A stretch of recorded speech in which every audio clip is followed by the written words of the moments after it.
آدمی بیچارہ. اب جب بیوی کہہ رہی ہے ایسی جگہ ہو جہاں یہ میں ہوں یا اب اس کی سمجھ میں نہیں آتا یہ میرے اما ابا کو نکالنا چاہ رہی ہے. اس کی سمجھ میں آتا کتنا چاہتی ہے مجھے, کتنی محبت کرتی ہے. ارے پرائیویسی بھی کوئی چیز ہے نا, الگ رہنا بھی ہے نا. تو میں چاہتی ہوں کہ آپ اب ایک دن کہا تو آپ چونکہ بھائی بڑے اچھے آدمی تھے, جلدی سے کلاس آپ کی سمجھ میں نہیں آئی وہ, اب وہ دوسرے دن لے کے بیٹھی. اجی ایسا ہے مجھے شرم آتی ہے جب یہاں گھر میں دیور بھی اور سسر بھی اور تمہاری اماں بھی اور میں نکلتی ہوں تو مجھے شرم آتی ہے. اس کی سمجھ میں اور ہاں بھائی شرم کی بات تو ہے ہی. ابھی تیسرے دن جو لے کے بیٹھی کہنے لگا اچھا ٹھیک ہے ملے, کہنے لگے الگ کیا رہنا, کسی ملک میں چلو نا, اس میں ملک میں تمہاری 15 ہے اس میں 30 ہوگی, اور ایسا ہے اماں کو پیسہ دے دو جتنا بھی دے سکتے ہو. اب وہ لڑکے کی کلاس سمجھ میں آ گئی ہے.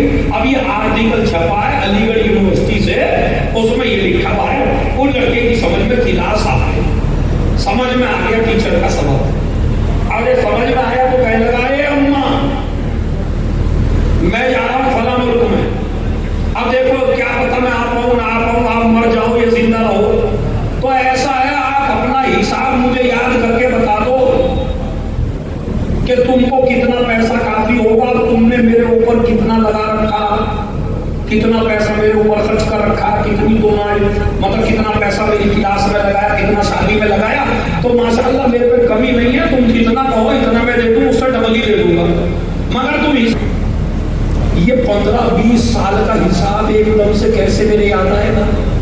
میرا ذہن بھی کمزور ہو گیا ہے, ایسا ہے تھوڑا سا مجھے ٹائم دے, ابھی تو تم ہی یاد آ رہا ہے. کہا نہیں ابھی تو ہوں میں 10-15 دن, تم اچھی طرح یاد کر لو. کہا ٹھیک ہے بیٹا جب یاد آ جائے گا میں بتا دوں گی میرا کتنا حساب بیٹھتا ہے. جاتی رہی سمجھ میں نہیں آیا, مگر مجھے اس کی سمجھ میں آنے والا نہیں. رات میں مخمل کا بستر, بیگم برابر میں, سردی کا موسم, اماں آئی رات کو ایک ٹھنڈے پانی کا لوٹا بھرا اور مخمل کے بستر پہ ڈالا. اب یہ چونک ہوتے ہوں گے, ہاں اماں یہ کیا, ارے بیٹے وہ میرا ذہن کمزور ہو گیا بڑھاپے کی وجہ سے, اس وقت میں بیٹھی تھی سارا حساب مجھے یاد آ, تو میرا حساب و کتاب کر لے. اور میں کہا اماں صبح کو بتا دیتی.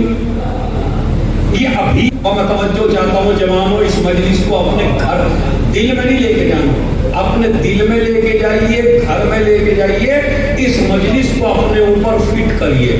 یہ لیکن مجلس کا کوئی فائدہ نہیں اگر آپ داد لے کے چلے جائیں, اپنے اوپر فٹ کر کے نہ جائیں.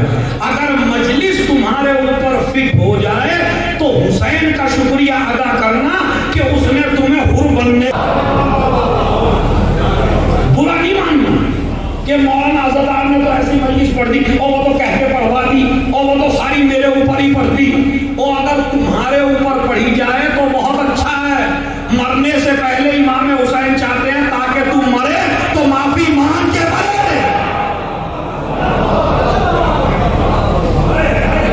میں یہ بتا رہا ہوں صاحب کو, اگر کسی جوان کے اوپر مجلس فٹ ہو جائے اور اسے لگنے لگے یار ایسا لگ رہا جیسے مجھے کہا جا رہا ہے تو یہ امام حسین کروا رہے ہیں تمہارے ساتھ. ان لوگوں سے کہو, نبی نہیں کہہ رہے ہیں, اللہ کہلوا رہا ہے. نبی ان لوگوں سے کہو کہ دعا کرے رب ارحمہما کما ربیانی صغیرا, میرے اوپر اسی طرح رحم فرما جس طرح انہوں نے بچپن میں میرے اوپر رحم فرمایا تھا. کس سے کہہ رہا ہے اللہ یہ؟ اپنے نبی سے. میرے نبی کہو, کیا کہو؟ رب ارحمہما, میرے ماں باپ پہ رحم فرما جیسے انہوں نے مجھ پہ فرمایا تھا. کب؟ جب میں صغیر تھا.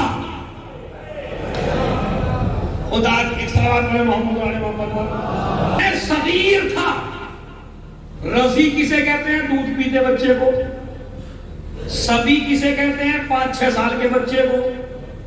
صغیر کہتے ہیں 9 سال سے اوپر کے بچے کو.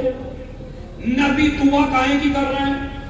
میرے ماں باپ پہ رحم فرما جس طرح انہوں نے مجھ پہ رحم کیا تھا جب میں صغیر تھا، صغیر کا مطلب 9 سال کا تھا، 10 سال کا تھا، 11 سال کا تھا، 12 سال کا تھا، 15 سال کا تھا، اتنوں کے لیے بولا جاتا ہے صغیر۔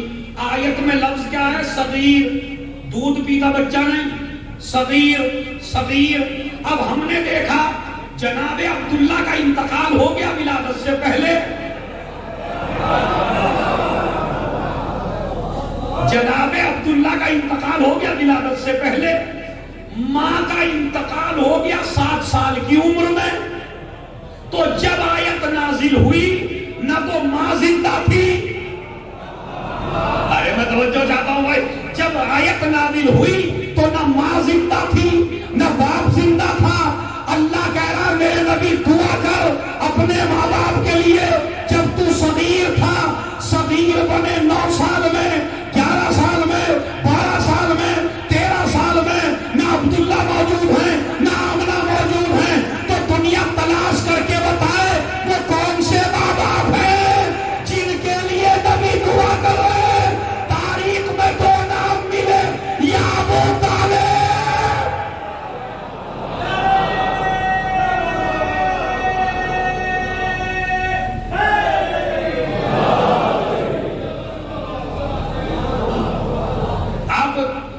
لیے دعا کریں وہ ہے جناب فاطمہ بنت اسد اور جناب ابو طالب، جو ماں باپ بن کے پال رہے تھے۔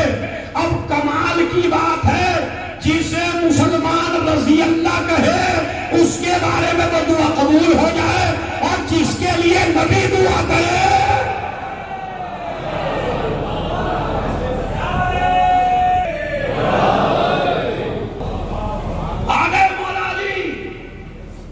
کہنے لگے یا رسول اللہ میری ماں کا انتقال ہو۔ قصہ ایسا سنائے کہ جس قصے کی وجہ سے ماں باپ کے چہرے پر مسکراہٹ آ جائے، یا ماں باپ ہنسنے لگے یا ماں باپ مسکرانے لگے، تو ماں باپ کی مسکان کا ثواب راہ خدا میں جہاد سے افضل ہے۔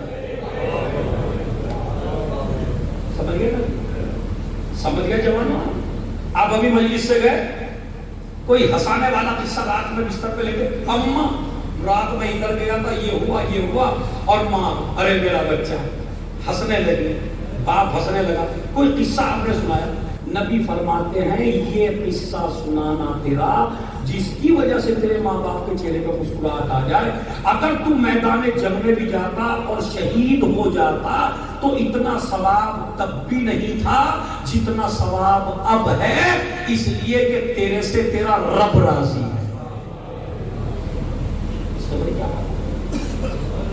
تو وَخْفِضْ لَهُمَا جَنَاحَ الذُّلِّ مِنَ الرَّحْمَةِ، اپنے کندھوں کو جھکا کے رکھنا ماں باپ کے سامنے، خبردار گھمنڈ نہیں کرنا، تکبر نہیں کرنا۔ وَقُرْآنِ صَغِيرًا، عزیزو یہ ماں باپ ہیں کہ جن کا یقین نہیں، ناممکن ہے۔ بس عزیزو اذان کا وقت ہو رہا ہے، 2 منٹ اور رک جائیں تو میں بس آپ کو مسائل 2 منٹ یا 1.5 منٹ کا مسائل ہے، کیونکہ ایک ماں کے ایصال ثواب کی وجہ سے۔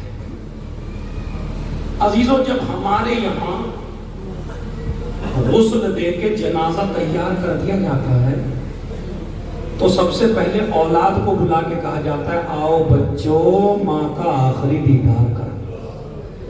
پھر یہ چہرہ دیکھنے کو نہیں ملے گا، ہوتا نہیں ہوتا، اللہ کسی کی ماں نہ مرے اس کے سامنے، لیکن جب ماں مر جاتی ہے کہا جاتا آؤ بچوں ماں کا آخری دیدار کر لو، پھر یہ چہرہ دیکھنے کو نہیں ملے گا۔ یہی میرے مولا نے کیا، ادھر زہرا کو غسل و کفن پہنایا اور ادھر کہا آؤ بچوں ماں کا آخری دیدار کر لو۔ عزیزوں جب سب بچے آ رہے ہیں تو روایت کہتی ہے کہ زینب ماں کے پاس آئی اور زینب نے نہ جانے کیا دیکھا، اور دیکھ کے